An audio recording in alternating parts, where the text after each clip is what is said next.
तो आज का टॉपिक है ट्रांसफॉर्मर एट नो लोड। ज्यादा ही छोटा हो गया। Transformer at no load, very good. Transformer at no load, ठीक है भी। हाँ कर देंगे सब, थाना गर्मी को लगन दिया। ट्रांसफॉर्मर एट नो लोड, ठीक है भी। गेट बंद कर दे विकास, विकास का यही काम है। तो नो लोड पर अपन बात करेंगे तो अपन सिंपल से एक डायग्राम बनाएंगे सबसे पहले। तो जितना आप डायग्राम बनाओगे उतना आपके लिए अच्छा रहेगा। डायग्राम बनाने में, लिखने में बिल्कुल कंजूसी नहीं करनी है।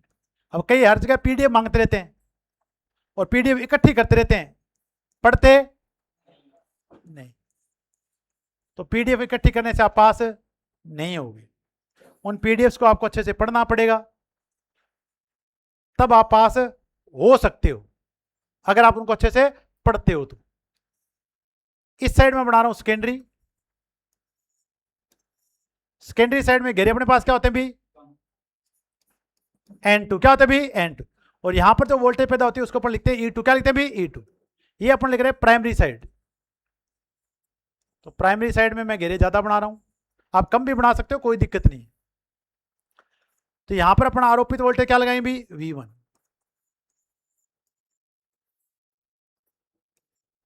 आरोपित वोल्टेज अपन क्या लगाएंगे भी, V1, ठीक है भी। यहां अपने आरोपित वोल्टेज क्या लगा दी भी, V1। अब सेकेंडरी वाइंडिंग जो है उसके सिरे खुले हुए हैं। अरे खुले हैं ना, कोई लोड नहीं लगाया ना, इसका मतलब नो लोड पे है। क्या है? अब आप मेरे को ये सिंपल सी बात बताओ कि अगर कोई वाइंडिंग के तार खुले हुए हैं तो उसमें धारा फुल प्रवाहित हो रही है क्या? सारे ये बात मानते हो? अरे सही है क्या? अब अगर कई होती है, चलो ठीक है। अब जो कहते होती है वो तो सही है, जो नहीं कहती वो गलत है। अब आपके घर के तार के जो घर पे सप्लाई आ रही है, सर्विस वायर, वो खंबे से टूट जाए तो आपके घर पे करंट आता रहता है ना, तो फिर इसमें कैसे आएगा? जब आपने दोनों सिरे खोल दिए तार के तो करंट आएगा कहां से बताओ? अरे आया नहीं आएगा? नहीं आएगा करंट। डाउट नहीं रखना है। जितने डाउट्स रखोगे उतने आप फेलियर की तरफ जाओगे भी। समझ में आ गया सभी को? तो डाउट नहीं रखना है। तो जब भी सिरे खुले मिले आपको बोलना है कि धारा कितनी है, 0। तो बताओ सेकेंडरी वाइंडिंग में कोई धारा प्रवाहित हो रही है क्या? तो सेकेंडरी वाइंडिंग में प्रवाहित धारा का मान कितना है, 0। At no load, at no load. No load का मतलब है सेकेंडरी वाइंडिंग के सिरे क्या है, खुले हुए। समझ में आ गया सभी को? अब जैसे अपने प्रत्यावर्ती वोल्टेज V1 आरोपित करेंगे, यहां धारा नो लोड पे धारा प्रवाहित होगी, नो लोड धारा I0। कौन सी धारा? नो लोड धारा I0। 0 का मतलब होता है I नोट, शून्य भार धारा I0। समझ में आ गया सभी को? अब इस शून्य भार धारा के दो घटक होंगे। कितने घटक होंगे? दो घटक। एक होगी कार्यकारी धारा, एक होगी चुंबकन धारा। बोलो कौन कौन सी धारा? एक कार्यकारी धारा, दूसरी चुंबकन धारा। समझ में आ गया? कितने घटक होंगे? दो। क्यों दो घटक होंगे वो पता होना चाहिए। अब ट्रांसफॉर्मर जब आपका नो लोड पे चलेगा तो उसमें एक हानि होनी है, वो हानि है कोर हानि। कौन सी हानि? उस कोर हानि का दूसरा नाम है लो हानि। क्या है? कोर पहले किसकी बनी हुई थी? लोहे की, तो इसलिए नाम रख दिया लो हानि। क्या रख दिया? लो हानि। सिलिकॉन स्टील के तो नाम चेंज नहीं किया उसका, सिलिकॉन स्टील हानिया नहीं रखा, नाम क्या रखा अभी भी? लो हानि। तो एक घटक तो काम करेगा लो हानियों की क्षतिपूर्ति का। किसके क्षतिपूर्ति का? और दूसरा घटक काम करेगा चुंबकीय फ्लक्स को उत्पन्न करने का। किसका बनेगा? चुंबकीय फ्लक्स को उत्पन्न करने। अब आप बताओ, क्या मैंने यहां लोड लगा रखा है? जब लोड नहीं लगा रखा तो क्या ट्रांसफार्मर धारा ज्यादा लेगा कम लेगा? कम लेगा। अरे सही है क्या? अभी आपको उदाहरण बताता हूं। अभी घर का मीटर है, अब लोड ले रहा है कि नहीं ले रहा है इसी का, तो वहां मीटर से धारा ज्यादा आ रही कम आ रही है? और पहले आ रही थी क्या? सही है। अब धारा, अब बताओ जब आपका ट्रांसफार्मर नो लोड पे है तो ट्रांसफार्मर धारा ज्यादा लेगा कम लेगा? कम लेगा। तो बताओ नो लोड धारा कम होती है ज्यादा होती है? कम होती है। क्या होती है? कम। कितनी कम होती है ये भी याद रखना है। कितनी कम होती है ये भी याद रखना है। तो जो नो लोड धारा होती है वो पूर्ण भार धारा का 2 से 5%। कितना परसेंट है? 2 से 5% होती है। 2 से 5। अब मान लेते हैं उदाहरण के लिए, अगर आपके पास इस पूर्ण भार धारा का मान I2 का मान 0 नहीं होता, 100 एम्पीयर होता, कितने एम्पीयर होता? तो बताओ वहां धारा कितनी होती? या तो 2 एम्पीयर होती या कितनी होती? 5 एम्पीयर। कौन सी धारा? नो लोड धारा। बताओ बातें समझ में आई नहीं आई? अब इस धारा के कितने घटक बताए मैंने? 2 घटक। एक तो कार्यकारी धारा है, दूसरी कौन सी है? चुंबकन धारा। एक तो कौन सी हानियों की क्षतिपूर्ति कर रही है? लो हानियों की। और दूसरी क्या करती है? कोर में चुंबकीय फ्लक्स को उत्पन्न करने का कार्य करती है। इतनी बातें समझ में आ गई? तो अगर हम ट्रांसफार्मर एट नो लोड लिखें तो इसका मतलब है कि ट्रांसफार्मर के सेकेंडरी वाइंडिंग से किसी भी प्रकार का कोई भार संयोजित नहीं है। और भार संयोजित नहीं है इसका मतलब क्या? उसके सिरे क्या है? खुले हुए। सही है? तो इतनी बातें नोट कर दो एक बार यहां पे। चलो, तो शून्य भार के दौरान, शून्य भार के दौरान सेकेंडरी वाइंडिंग में, सेकेंडरी वाइंडिंग में प्रवाहित धारा का मान, प्रवाहित धारा का मान कितना होता है बताओ? अरे बता दो। अरे सेकेंडरी वाइंडिंग में प्रवाहित धारा का मान कितना होता है? 0 होता है। अरे तू लिख मत, एक बार पहले इधर देख, 0 होता है। मिल जाएगा सब कुछ। यहां ना आप एक ही बात का लालच करो, समझने का। क्या करो? लिखा हुआ बहुत पड़ा है, समझो जो समझाना चाह रहा हूं। लंबी बातें दिमाग में फिट होने दो कि यार ये ऐसे हो रहा है। अब यही क्वेश्चन आपको मिलेगा मैं जब कराऊंगा, फिर आप कंफ्यूज होगे। तो पहला पॉइंट अपने क्या लिखा कि शून्य भार के दौरान सेकेंडरी वाइंडिंग में धारा कितनी प्रवाहित होती है?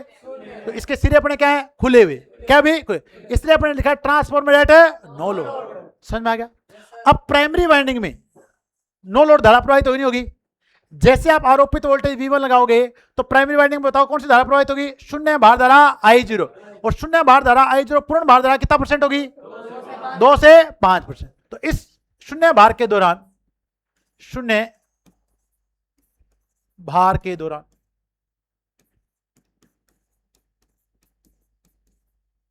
लिखने का काम मेरा है, मैं लिख दूंगा फटाफट सब कुछ है, आप तो समझ लो।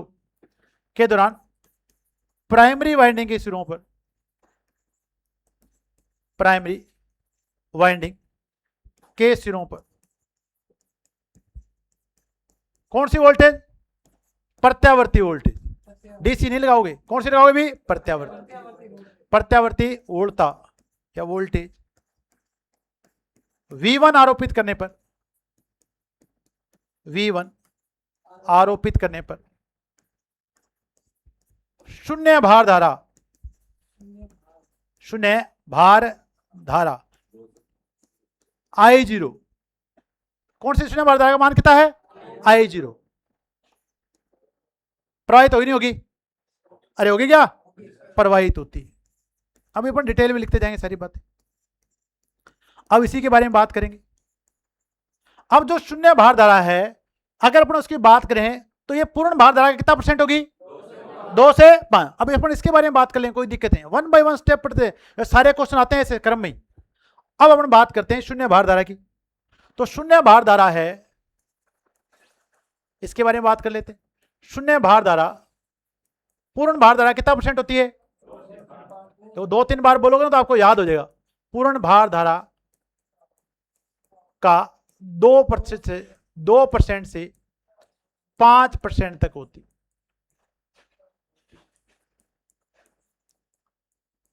अब इस शून्य भार धारा के मैंने 2 घटक बताए थे। कितने घटक बताए थे? 2। बेटा ऊपर देखना, बोर्ड पे देखना सभी। कितने घटक बताए थे? 2। एक तो कार्यकारी धारा है, क्योंकि कोई भी लोड हो, एक हानियां फिक्स है जो होनी है, वो कौन सी होनी है? लो हानि। तो लो हानियों को बताओ क्षतिपूर्ति करनी पड़ेगी नहीं करनी पड़ेगी?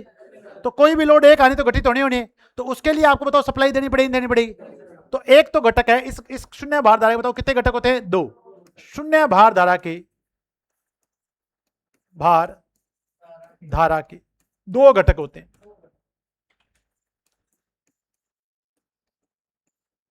घटक होते हैं। अब पहली कौन सी है भी? कार्यकारी धारा। कौन सी धारा? कार्यकारी धारा। कार्यकारी धारा IE। अब आपको कई किताबों में IWC लिखा मिलेगा, कोई फर्क नहीं पड़ता भी। आपको उस घटक का नाम पता होना चाहिए जो किसकी क्षतिपूर्ति करे है, लो हानियों की क्षतिपूर्ति करे, उसका नाम कौन सी धारा है, ये हमेशा हर जगह ये लिखा मिलेगा। कौन सी धारा भी, कार्यकारी धारा। अब कार्यकारी धारा क्या है, कोई आई लिखे, कोई आई डब्ल्यू लिखे, आई यू लिखे, आई वी लिखे, कोई फर्क है नहीं पड़े, आपको ये नाम पता होना चाहिए, सबके लिए सेम आएगा। कौन सी धारा, अब इस धारा का काम क्या है, लो हानियों की क्षतिपूर्ति करना। इस धारा का कार्य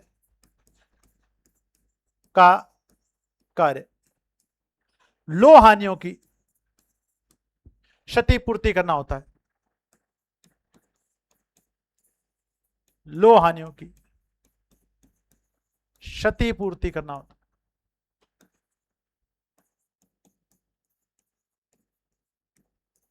अब ये जो वोल्टेज होती है, ये जो धारा होती है, वो आरोपित वोल्टता की कला में होती है। क्या होती है, कला। कला का मतलब इन फेज, क्या है, दोनों साथ साथ एक लाइन में। अब लाइन का मतलब क्या, देखो जहां V है वहां क्या है, I है। अब ये V1 है तो यहां पे क्या आएगा, IE। बताओ एक सीध में है कि नहीं दोनों, तो इसे बोलते हैं इन फेज। क्या बोलते हैं भी, तो आपकी जो कार्यकारी धारा होती है वो आरोपित वोल्टता क्या होती है, कला में। क्या होती है, कला।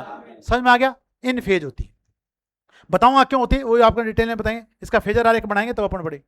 तो यह धारा आरोपित वोल्टता क्या होती है भी, कला में। यह धारा आरोपित वोल्टता की कला में होती है,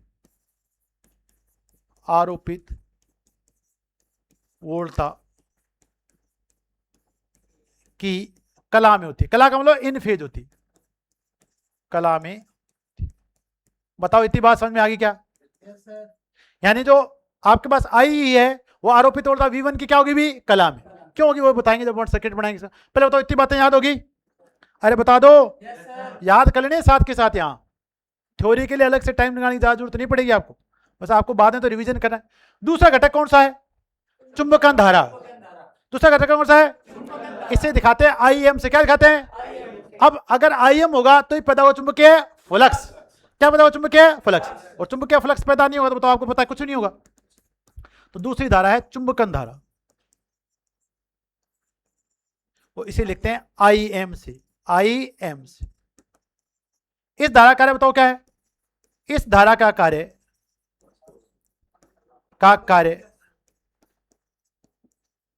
चुंबकीय फ्लक्स को उत्पन्न करना होता है,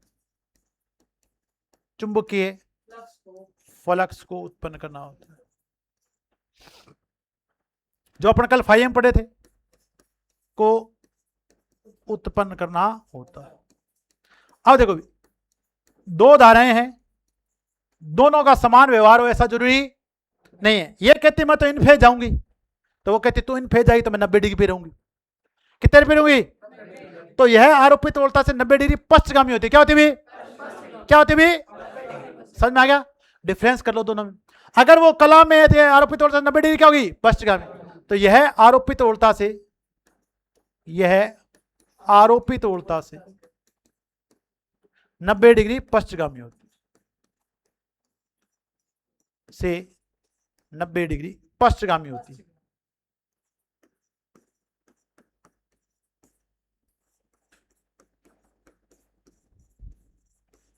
बताओ समझ में आ गया? अरे समझ में आ गया। और इसके कारण जो चुंबकीय फ्लक्स पैदा होगा वो इसकी कला में होगा। जो चुंबकीय फ्लक्स पैदा होगा वो इसकी क्या होगा भाई, कला में होगा। तो इसके कारण जो चुंबकीय फ्लक्स पैदा होगा वो धारा IM के क्या होगा, कला में। उत्पन्न चुंबकीय फ्लक्स, उत्पन्न चुंबकीय फ्लक्स, उत्पन्न चुंबकीय फ्लक्स धारा क्या होगा भी, कला में। ऊपर दिख तो रहा, क्यों ऊपर जा रहा है ज्यादा। उत्पन्न चुंबकीय फ्लक्स चुंबकन धारा के कला में होगा, की कला में होगा, की कला में होगा। बताओ इतनी बातें याद होगी? अरे याद होगी क्या? अपने पढ़ा पहले तो कहा कि I2 सेकेंडरी साइड में कोई धारा प्रवाहित है नहीं होगी, क्योंकि सिरे क्या है, ओपन है। और जैसे आप V1 वोल्टेज आरोपित करोगे तो धारा कौन सी प्रवाहित होगी, नो लोड धारा I0। अब धारा कितनी प्रवाहित होगी, 2 से लेके 5। इसके कितने घटक होंगे, 2। एक कौन सा घटक है, कार्यकारी धारा। कौन सी हानियों की क्षतिपूर्ति, आरोपित वोल्टता की कला में, आरोपित वोल्टता की कला। दूसरा धारा आरोपित वोल्टता 90 डिग्री, 90 डिग्री पक्षांतर, और चुंबकीय फ्लक्स की कला में, चुंबकीय फ्लक्स की कला या चुंबकीय फ्लक्स और जो इसकी धारा की क्या होगा, कला। बताओ इतनी बातें समझ में आ गई? अरे धारा के बारे में बातें समझ में आ गई सारी। चलो अब देखिए, अब जो आपका चुंबकीय फ्लक्स पैदा होता है, अब जैसे आप जो देखें, अपने कहा, ये डायग्राम वापस लेके आता हूं आपके लिए। जैसे आप यहां से, जैसे इस कोर में नो लोड धारा का आईएम घटक पैदा होगा, प्रवाहित होगा, उसके कारण चुंबकीय फ्लक्स पैदा होगा नहीं होगा? अब जो चुंबकीय फ्लक्स उत्पन्न होगा वो बताओ प्राइमरी वाइंडिंग घेरों से लिंक होगा नहीं होगा?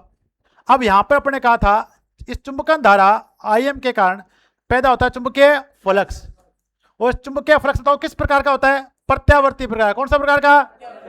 कल बताया था तुम्हें, ये होता है प्रत्यावर्ती प्रकार का, और इसका ताक्षणिक मान लिखा था phi maximum sine omega t. तरंग प्रारूप कौन सा बताया था? Sine wave. क्या बताया था? साइन। अब जैसे ये चुंबकीय फ्लक्स प्राइमरी वाइंडिंग के घेरों N1 से चोहित होगा तो फैराडे के विद्युत चुंबकीय प्रेरण के नियम से क्या पता हो जाएगा? विद्युत वाहक बल। क्या पता जाएगा? विद्युत वाहक बल। और लेंज के नियम से आरोपित वोल्टता क्या करता है? विरोध करता है। क्या करता है भी? विरोध। बताओ समझ में आएगी नहीं है? तो अपने क्या पढ़ा है, यहां से वापस लिखते हैं, तो एक एक बात आपको याद आएगी बच्चों, देखिए जो पढ़ाई है। अब इसके कारण यहां पे पैदा हो जाएगा विद्युत वाहक बल, और इसका नाम अपने रखा था E1। क्या रखा था? और E1 आरोपित वोल्टता क्या करता भी? विरोध करता है। क्या करता भी? विरोध। अब विरोध करता है कौन से नियम से? लेंज के नियम। अब इस V1 और इस E1 के बीच में अगर फेज अंतर पूछा जाए तो बताना 180 डिग्री। क्या बताना है? जो विरोध करते हैं वो आमने सामने होते कि नहीं होते? अरे सही है क्या? अब जो विरोध करना बताता हूं तुम्हें, ये माइनस का, ये माइनस प्लस 0, अरे विरोध क्या था तो 0 हो गए। इधर प्लस का 1, इधर माइनस का, दोनों कितने हो गए? 0। तो जब विरोध करते हैं तो एंगल बताओ कितना डिग्री आता है? 180। चाहे इधर से ले लो चाहे इधर से। तो अब ये E1 है, वो आरोपित वोल्टता क्या करा भी? विरोध। तो बताओ E1 और V1 के बीच में फेज का अंतर कितना होता है? 180। अब इस चुंबकीय फ्लक्स के कारण पैदा हुई E1। क्या पैदा हुई? और यही चुंबकीय फ्लक्स, यही चुंबकीय फ्लक्स संयोजित हो जाएगा किससे? घेरों N2 से, घेरों। तो यहां पे पैदा कर देगा विद्युत वाहक बल, और इस विद्युत वाहक बल का नाम क्या था? E2। क्या नाम था? E2। ये इससे 180 डिग्री पे होगा, पर E1 और E2 दोनों समान कला में होंगे। क्या होंगे? E1 और E2 क्या होंगे? दोनों समान कला में होंगे। बताओ समझ में आया नहीं आया? इतनी बातें लिख दें अब? अरे लिख दें क्या? अपने को नो लोड पे फेजर आरेख बनाना है, उससे क्वेश्चन पूछे जाएंगे आपसे एग्जाम में। अभी मैं कराऊंगा, फिर एग्जाम में वहां से आएंगे। अब अपने यहां से क्या पढ़ा है वो देखें। तो अब तक अपने यहां लिख दिया धारा के बारे में। अब अपने क्या लिखा कि जो चुंबकीय फ्लक्स फाइएम है उसके कारण जो वोल्टेज E1 पैदा होगी वो आरोपित वोल्टता क्या करती भी? विरोध करती है। तो इन दोनों के बीच में फेज अंतर कितना होगा? 180 डिग्री। 180 डिग्री। तो अपने पास क्या बच्चों देखें अगली बात, चुंबकीय फ्लक्स, फ्लक्स फाई एम के कारण उत्पन्न वोल्टेज, उत्पन्न वोल्टेज दोनों E1 और E2 दोनों है कि नहीं है? अरे E1 और E2 दोनों किसके कारण पैदा हो रही है? चुंबकीय फ्लक्स है फाई एम के कारण उत्पन्न वोल्टेज E1 व E2, ये तो होती है कला में। क्या होती है भी? कला में। E1 और E2 समान कला में होंगी, समान कला में होंगी।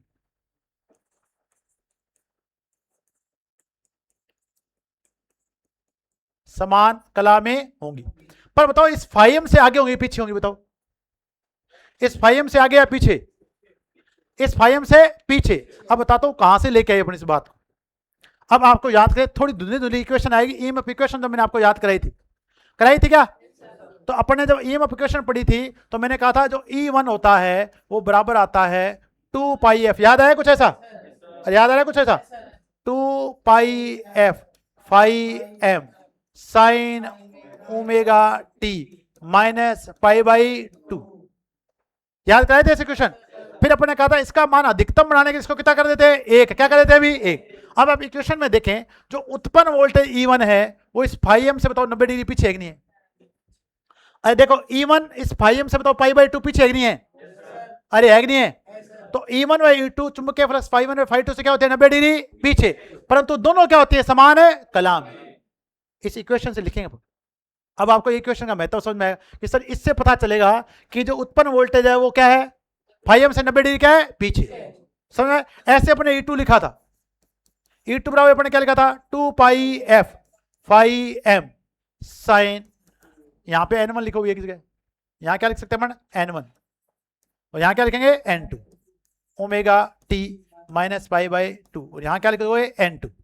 तो यहां पर भी इस φm से बताओ उत्पन्न वोल्टेज E2 90 डिग्री पीछे है कि नहीं है? अरे है कि नहीं है? तो चुंबकीय फ्लक्स φm के कारण उत्पन्न वोल्टेज E1 व E2 क्या होंगी समान कला में होंगी, परंतु चुंबकीय फ्लक्स से 90 डिग्री क्या होंगी पश्चिमगामी क्या होंगी। जिनके नंबर माइनस में आते हैं वो क्या कहा जाते हैं पीछे, जिनके नंबर प्लस में आते हैं वो कहा जाते हैं आगे। तो अपने पास क्या है E1 व E2 चुंबकीय फ्लक्स φm से 90 डिग्री पश्चिमगामी होती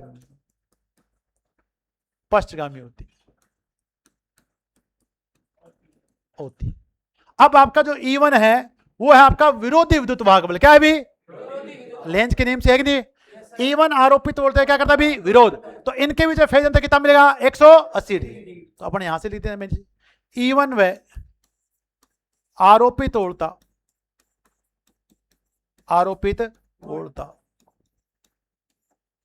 के मध्य कलांतर 180 डिग्री होता है। कितना डिग्री होता है 180 डिग्री होता है। अगर आपको ये सब बातें समझ में आ गई हैं तो अब अपन बना सकते हैं फेजर आरेख। क्या बना सकते हैं? और अभी मैं आपको पावर फैक्टर के बारे में बताऊंगा अभी, और आपके नो लोड धारा कैसे आएगी, ठीक है, कैसे घटक अपना निकालेंगे उसके बारे में अपन बात करें। पहले बताओ इतनी बातें को समझ में आएगी नहीं। अब देखो जो आज पहली क्लास ट्रांसफार्मर में बैठे हैं उनके बाउंसर लग रहे होंगे, मैं सीधे कह रहा हूँ, पर बाउंसर नहीं लगेंगे, कुछ देर बाद आपको बातें समझ में आनी। अभी आपके लिए फ्री चल रहा है भी, अगर आपको ट्रांसफार्मर नहीं पढ़ा उससे तो कुछ पढ़ तो रहे हो। अरे समझ में आएगी नहीं है, कुछ तो समझ में आ रहा होगा भी, ऐसा पढ़ा जाएगा बाद में। अब देखिए, अब अपन इसको बनाते हैं फेजर आरेख। क्या बनाते हैं भी फेजर आरेख। तो फेजर आरेख कैसे बनता है, अब जिनको ऐसी थ्योरी पढ़े हुए उनको अच्छे समझ में आएगा। फेजर आरेख, अब सबसे पहले अपने वोल्टेज आरोपित की V1, क्या की भी V1 सही भी। इस V1 वोल्टेज से कला में बताओ कौन सी धारा थी, कार्यकारी धारा I। इस V1 वोल्टेज की कला में धारा थी IE, ठीक नहीं थी बताओ, तो कला में दिखाई नहीं दिखाएंगे। अब जैसे आपने V1 वोल्टेज आरोपित की तो एक तो धारा I, दूसरी धारा कौन सी आई थी IM, और IM आरोपित वोल्टेज 90 डिग्री पीछे थी नहीं पीछे थी, तो 90 डिग्री पूछे यहां बैठो, मुंडी क्या घुमाओ क्लॉकवाइज। जब आप क्लॉकवाइज घुमाओगे तो बताओ IM यहां नहीं आएगी, तो आपके पास चुंबकन धारा क्या आ गई IM। जब IM आया था तो मैंने बताया था जो चुंबकीय फ्लक्स होता है उसकी कला में होता कि नहीं होता, तो φm बताओ इसकी कला में होगा नहीं होगा, तो इसके कारण पैदा हुआ φm। अरे बताओ समझ में आया कि नहीं आया, आ गया। अब इसके कारण दो वोल्टेज पैदा हुई है E1 और E2, वो दोनों इससे 90 डिग्री क्या होंगी पीछे। अब यहां बैठो मुंडी क्या घुमाओ क्लॉकवाइज, तो यहां पर क्या आएगी वोल्टेज आएगी E1 और यहां पे आएगी E2। अगर आपका ट्रांसफार्मर स्टेप अप है तो E2 का मान ज्यादा होगा E1 से, और स्टेप डाउन है तो E2 का मान कम होगा E1 से। तो अगर मैं यहाँ पे जैसे कि अपने स्टेप डाउन बनाया है तो मैं यहाँ बनाऊंगा E2, क्या बनाऊंगा E2, तो इससे छोटे किसे बनाऊं बताओ समझ में आएगी नहीं है। इतना फेजर आरेख समझ में आएगी नहीं है, जो सारी बातें लिखी थी वो मैंने इसे आरेख में बता दी हैं। V1 और I कार्यकारी धारा बताओ कला में है कि नहीं है, और इस V1 के कारण जो धारा IM होती है 90 डिग्री पीछे है कि नहीं है। इस V1 के कारण इस IM के कारण चुंबकीय फ्लक्स पैदा होता है तो इसकी कला में है कि नहीं है। इसके कारण दो वोल्टेज पैदा हुई E1 और E2 दोनों कला में है कि नहीं है। एक बड़ी एक क्या है छोटी, वो डिपेंड करेगा ट्रांसफार्मर के प्रकार पर, स्टेप अप है या स्टेप डाउन। बताओ इतनी बातें समझ में आ गया। अब देखिए जहां फेज अंतर होता है वहां धाराओं को करते हैं फेजर जोड़। क्या करते हैं भी, अगर अपन डीसी धारा होती तो डीसी धारा 2 + 3 होती तो अपन लिख देते 5 एम्पीयर। कितने लिख देते, तो डीसी में धारा और वोल्टेज के बीच में कोई फेज अंतर है, परंतु एसी में धारा और वोल्टेज के बीच में क्या होता है फेज अंतर, तो वहां करते हैं फेजर जोड़। क्या करते हैं भी, अगर यहाँ पे दो धाराओं को जोड़ोगे तो इनको करोगे स्केयर। क्या करोगे, अब तो 2 का स्केयर प्लस 3 का स्केयर, समझे, इसका करोगे रूट। क्या करोगे रूट, तो ये होता है फेजर जोड़। क्या होता है भी, अब तो यहाँ पे एक तो धारा आएगी आई, क्या आएगी, एक धारा आएगी IM, इन दोनों का जोड़ किसके बराबर होगा, नो लोड धारा आई जीरो, नो लोड धारा आई जीरो कितने घटक थे? 2। कार्यकारी धारा और चुंबकन धारा आई एम, अरे थे कि नहीं थे? ठीक है। अब इन दोनों के बीच में तो फेज अंतर है कि नहीं है? फेज अंतर कितने डिग्री का है? 90 डिग्री का। तो यहां कौन सा जोड़ करोगे? कौन सा जोड़ है? फेजर। अब फेजर जोड़ करने के लिए अपन बनाएंगे समकोण त्रिभुज। कौन सा त्रिभुज है? समकोण त्रिभुज। तो बना देते हैं समकोण त्रिभुज, ये लो।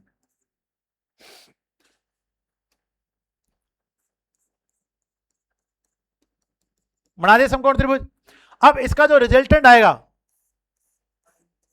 वो आएगा आई ई। कौन सी आएगी? आई ई।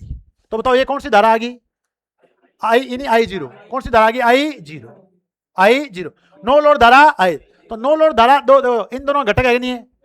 अब बताओ अगर मैं इस नो लोड धारा का फॉर्मूला लिखूं तो बताओ फॉर्मूला कैसे लिखूंगा? वहां पे पाइथागोरस प्रमेय लगानी आती है तुम्हें?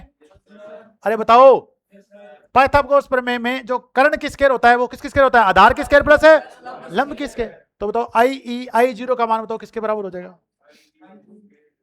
आई जीरो आई ई का स्क्वायर प्लस आई एम का स्क्वायर का क्या कर दें? क्या कर दे? रूट। समझ में आया कि नहीं है? अरे बताओ आया कि नहीं है? तो नो लोड धारा निकाल दोगे। अब देखिए ये आपके पास आरोपित वोल्टेज V1 है, ये नो लोड धारा क्या है? आई जीरो। वोल्टेज और धारा के बीच की कोजा बताओ क्या कहलाती है? Power factor. क्या कहलाती है? वोल्टेज और धारा के बीच की कोजा क्या कहलाती है? पावर। अब इन दोनों के बीच का जो एंगल आएगा इसे बोलते हैं फाई जीरो। क्या बोलते हैं भी? Phi zero. अब मेरा यहां कम बना तो देखिए और बड़ा बना चाहिए था। इस फाई जीरो का मान होता है 78 से लेके 87 डिग्री। कितना होता है? देखो 78 का उल्टा क्या होता है? 87। 78 से लेके 87। क्वेश्चन पूछा गया डीएमआरसी में कि बताओ अब देखो इस समय पर कौन सी हानियां घटित हो रही हैं? लो हानियां। और लो हानियां में दो हानियां होती हैं, एक तो लूप क्षति हानियां और दूसरी भंवर धारा हानियां। तो इसे बोलते हैं लूप क्षति कोण। क्या बोलते हैं? लूप क्षति कोण। और ये आएगा वैसे आएगा शून्य बार पावर फैक्टर। क्या आएगा? वोल्टेज और धारा के बीच की क्या कहलाती है? Power factor. अब तो देखिए अगर आप कोस फाई का मान 78 से 87 के बीच लिखोगे तो पावर फैक्टर का मान मिलेगा कम। क्या मिलेगा? कम। अगर आप फाई का मान बढ़ाते हो, फाई का मान बढ़ाते हो तो पावर फैक्टर का मान घटता है, पता है ना? फाई जीरो 1 पावर फैक्टर इकाई, फाई 90 पावर फैक्टर 0। तो 0 से 90 की हो जाओगे तो मान घटेगा नहीं घटेगा? अरे घटेगा नहीं घटेगा? अब यहाँ पे है 78 से लेके 87। तो बताओ नो लोड पे पावर फैक्टर कम होगा ज्यादा होगा? कम होगा। 0.1 से 0.2। अब आपका ट्रांसफार्मर बताओ कुंडलियों से बना कि नहीं बना? और कुंडलियां बताओ इंडक्टर होती है, कैपेसिटर होती है, रेजिस्टेंस होती है? इंडक्टर। और इंडक्टर का पावर फैक्टर पश्चगामी होता है अग्रगामी होता है? तो बताओ पावर फैक्टर क्या होगा? पश्चगामी। तो बताओ नो लोड पे शून्य पावर फैक्टर कितना मिलेगा आपको? शून्य भार शक्ति गुणांक। शक्ति गुणांक इसका मान कितना होगा? 0.1 से 0.2। और क्या होगा? पश्चगामी। क्या होगा? पश्चगामी। बताओ समझ में आई नहीं है? और इसे अपन दूसरा नाम क्या पूछा गया? लूप क्षति कोण। क्या पूछा गया? लूप क्षति। इतनी बातें समझ में आ गई? अरे आगे अब देखो, अब अपन इस कार्यकारी धारा जो आई जीरो है उसको अपन आई को आई जीरो के रूप में कैसे लिख सकते हैं? अब यहां पर अपने पास पावर फैक्टर अपने पास फेज एंगल कितना आ गया? Phi zero. अब देखिए अगर अपन ये ट्राइंगल बनाएं, देखना भी थोड़ा मेरी क्लास में ना दिमाग पे जोर बहुत आएगा, पर जब पेपर करोगे ना तो आनंद भी बहुत आएगा। फिर कहोगे ये भी आ रहा है, ये भी आ रहा है और सिलेक्शन भी आ रहा है। ठीक है भी? और कई क्लासों में क्या हंसी ज्यादा आती है, फिर पेपर में रोना ज्यादा आता है। तो मेरा काम पढ़ाना है, सही है क्या भाई? अरे मैं पढ़ा के भेजूं तो सही है या नचा के भेजूं तो सही है? ठीक है, नाच गाना मेरे से होता भी नहीं। ठीक है, मेरा काम है पढ़ाना और वो भी ईमानदारी से, वो भी ईमानदारी। ठीक है, अगर मैं 5 घंटे पढ़ाऊंगा तो भी मैं ऐसे ही पढ़ाऊंगा। ठीक है, अब देखिए आपने एक ट्राइंगल बनाया। क्या बच्चों? ट्राइंगल। अब आपको थोड़ी बहुत टिक्नोमेट्री, थोड़ा बहुत रेखागणित सब आने चाहिए भाई, समझने के लिए। रट्टा मारने के लिए कुछ नहीं आना चाहिए, पर समझने के लिए बहुत। अब तो देखिए इस आधार को, अब ये जो आपका कर्ण है, ये कर्ण था भी। अब अगर मैं इस आधार के साथ लेके जाता हूं तो इसका फाई से कोस फाई से होगा गुणा। क्या होगा भी? गुणा। अब तो जो कर्ण है उसका नाम क्या है? आई जीरो। क्या है? आई जीरो। अब इसको अपना आधार की तरफ लेके जाए, आधार का नाम क्या है? आई। क्या है? उस आई का नाम क्या है? कार्यकारी धारा। अगर मैं इसको कार्यकारी धारा को यहां से लिखना चाहूंगा इस फेजर आरेख से, तो कार्यकारी धारा को अपन कैसे लिख सकते हैं? कार्यकारी धारा आई ई बराबर होगा आई जीरो कोस फाई जीरो। अरे सही है क्या? लिख सकते हैं कैसा? इस भुजा को अगर मैं इधर गुणा कर दूं तो बन जाएगा कोस। क्या बन जाएगा? कोस। तो लिखेंगे आई जीरो कोस फाई जीरो। अब आपको क्वेश्चन में दे दे, कैसे क्वेश्चन में दे दे कि नो लोड धारा का मान 10 एम्पियर कितना है और पावर फैक्टर का मान 0.1 है, कितना है? तो कार्यकारी धारा का मान कितना है? 1 एम्पियर। दे सकता है? दे सकता है। आपके डायग्राम मिलेंगे निम्मी में सारे फेजर आरेख, तो क्या निकाल सकते हो? कोस फाई का मान मैंने कितना बताया? 0.1 से लेके 0.2। अरे सही है क्या? अब अगर मैं इस IM का मान निकालना चाहूं, किसका मान निकालना चाहूं? अब बताओ, पहले तो इसको इधर लेके गया, अगर मैं इसको इधर लेके आऊं तो बन जाएगा साइन। क्या बन जाएगा? साइन। क्या बनेगा? साइन। तो मैं बताओ चुंबकन धारा को कैसे लिखूंगा फिर? चुंबकन धारा IM, चुंबकन धारा IM, इसको कैसे लिख दूं फिर मैं? आई जीरो साइन फाई जीरो, आई जीरो साइन फाई जीरो। बताओ सारी बातें समझ में आई नहीं आई? अब आपको इस डायग्राम से बताओ सारी बातें समझ में आई नहीं? अब कहोगे सर मैं साइन फाई का मान कैसे निकालूंगा? तो आपने 9th क्लास में फॉर्मूला पढ़ा था, sine square theta plus cos square theta equal to 1, root लगा के। अरे पढ़ा था क्या? तो अगर आपके पास साइन का कोस का मान 0.8 है तो उसका मान 0.6 आता है, तो उल्टा चलना है एक दूसरे। समझ में आया नहीं है? अरे आया कि नहीं आया? ठीक है भी। तो अपने पास किसके किसके मान निकालिए? कार्यकारी धारा आई का मान निकाल लिया, IM का मान निकाल लिया और किसका मान निकाल लिया? आई जीरो। बताओ समझ में आएगी नहीं है? फेजर आरेख समझ में आ गया? V1 के साथ वोल्टेज कौन, धारा कौन सी जाएगी? आई। इससे 90 डिग्री कौन सी आएगी? IM। इससे फ्लक्स कौन सा पैदा होगा? φm। इसके कारण वोल्टेज कौन सी पैदा होगी? E1 और E2। अब तो V1 और E1 के बीच में तो फेज एंगल 180 डिग्री है कि नहीं है? क्या इनके बीच में फेज एंगल 0 डिग्री है कि नहीं है? अरे है कि नहीं है? सारी बातें समझ में आ गई? पक्का बताओ? तो कुछ क्वेश्चन करवाएं। अब अगर आपने समझा ना तो 15 के 15 क्वेश्चन चुटकी में हो जाएंगे आप। अभी पर्चा सागे का सागे ही। ठीक है भाई? अगर आपने आधे घंटे क्लास को समझा है तो आगे वाले 15 क्वेश्चन आपके भी सोल्व हो जाएंगे। ठीक है भाई? आप देखना अभी सोल्व होंगे। पहला क्वेश्चन बताओ क्या आएगा आंसर? अब मैंने पहले यही क्वेश्चन बताई, पहली लाइन से यहीं चालू किया था। अब पहला लाइन ही अपने यहां से चालू की, देखो अपने स्टार्टिंग करते ही। क्या ये क्वेश्चन आपको आ रहा है कि नहीं आ रहा? ठीक है। ट्रांसफार्मर की नो लोड अवस्था क्या लिखा है? तार खुले हुए हैं। तार, जब तार खुले हो तो क्या धारा प्रवाहित होगी? क्या नहीं होगी। तो क्या है बताओ? ओपन सर्किट होती है। क्या होती है भी? ओपन। बताओ क्वेश्चन समझ में आएगा नहीं है? अब ऐसे क्वेश्चन आपसे एग्जाम में पूछता है, फिर वहां देखते यार नो लोड हो तो सही, तो आपको डाउट्स बहुत हैं, इसलिए बच्चों 4 ऑप्शन दिए जाते हैं। कितने ऑप्शन दिए जाते हैं? और बिजली बोर्ड वाले महान है वो 5 देते हैं, वो 1 एक्स्ट्रा देते गिल्ले। ठीक है? तो डाउट्स जब भी आपके दिमाग में रहेंगे आपसे सफलता क्या रहेगी? दूर रहेगी। और जितने डाउट्स कम होंगे, नहीं ये तो यही है, तो आपका सक्सेशन, आपकी जो सक्सेस रेट है वो क्या हो जाएगी? ज्यादा हो जाएगी। वो डिपेंड आप पे करता है। अगला देखो, प्राथमिक से कौन सी धारा लेता है? नो लोड धारा आई जीरो। अपने बताया था नो लोड धारा आई जीरो, ये आपका आंसर आया, सी ऑप्शन आ गया। अगला क्वेश्चन देखें, नो लोड धारा आई जीरो सामान्यतः पूर्ण लोड धारा का 2 से लेके 2% से लेके 5%। बताओ क्वेश्चन सोल्व होने की नहीं हो रहे? चलो अगला क्वेश्चन देखो, नो लोड पर कॉपर होने का मान कैसा होता है? नो लोड पर मैंने एक ही हानि बताई आपको, लो हानि। कॉपर आने का नाम भी लिया क्या? तो नाम लिया तो होती नहीं है। तो बताओ कितनी होती है? बहुत है, कम, या क्या होती है भी? नगण्य। क्या होती है भी? नगण्य। ठीक है भी? बहुत कम होती है, इसलिए इसको क्या मान लेते हैं? नो लोड पर ट्रांसफर दी गई शक्ति मुख्यतः किसमें खर्च होती है? आयरन कोर हानि में। केवल ओपन, जब अपन बच्चों के ओपन सर्किट करेंगे, सेकेंडरी आपकी ओपन होगी तो केवल कौन सी हानि होगी? लो हानि। वो हमेशा होती है भी। अब तो नो लोड पर ट्रांसफर का शक्ति गुणांक कैसा होता है? अभी बताया था, एक तो कम होता है 0.1 से 0.2, और दूसरा क्या होता है? पश्चगामी। क्या होता है अभी? पश्चगामी। अगला क्वेश्चन पढ़ो, नो लोड धारा का कौन सा घटक कोर हानि की क्षतिपूर्ति करता है? कार्यकारी धारा। बताओ समझ में आ रही कि नहीं आ रही? नो लोड धारा का कौन सा घटक मुख्य फ्लक्स उत्पन्न करता है? चुंबकन धारा। अरे सही है क्या?